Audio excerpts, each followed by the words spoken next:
Hypertension, also known as high blood pressure, is the leading cause of cardiovascular disease in the world. It is tested by measuring the systolic blood pressure, which refers to the pressure in the arteries during a heartbeat, and diastolic blood pressure, which refers to the blood pressure in between heartbeats. It is estimated that 1.13 billion people in the world are living with hypertension, and in 2015, 1 in 4 men had it and 1 in 5 women had it. Out of all those people, 32% had no knowledge of having it, and only 27% knew that they had it and were being treated for it. This is why they call hypertension the silent killer. To understand a little bit better, high blood pressure is considered anything above 130/80. If you have blood pressure over 140/90, at that point it is a serious health issue and should be addressed by a doctor. It is caused by poor diet and lack of physical activity. Specific diet habits that cause hypertension are eating a lot of foods with high concentrations of salt, fat, and cholesterol. These foods cause a buildup of cholesterol in the blood vessels, which means that your heart is not receiving as much blood as it needs, which is the cause of heart attacks and most cardiovascular diseases. So your heart is working harder, but less efficient at all times.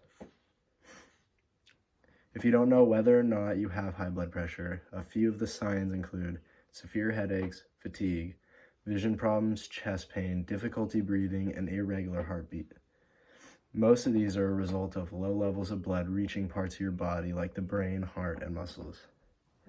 Living with high blood pressure can be described as dangerously non-apparent.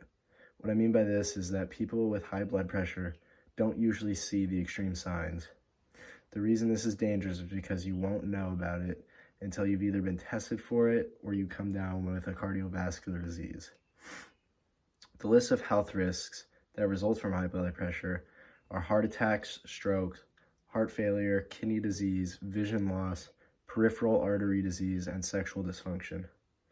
Doctors recommend that people go and get their blood tested once a year so you can be informed of pre-hypertension before it turns into full-on hypertension. If you have tested and learned that you are hypertensive, it is recommended that you purchase a self-testing kit so you can test yourself every day, once in the morning and once at night. The best way to prevent high blood pressure is to make lifestyle changes. These include improving your diet and managing sodium intake, drinking less alcohol, being more physically active, lowering stress, not smoking, and managing weight. If your blood pressure is extremely high, drugs that can be taken to lower it include angiotensin-converting enzyme inhibitors, angiotensin receptor blockers, diuretics, beta blockers, calcium channel blockers, and channel calcium blockers. To conclude, hypertension is the most prominent and dangerous health issue in the modern era and should be taken very seriously because sometimes you just don't know if you have it until it's too late. Thank you.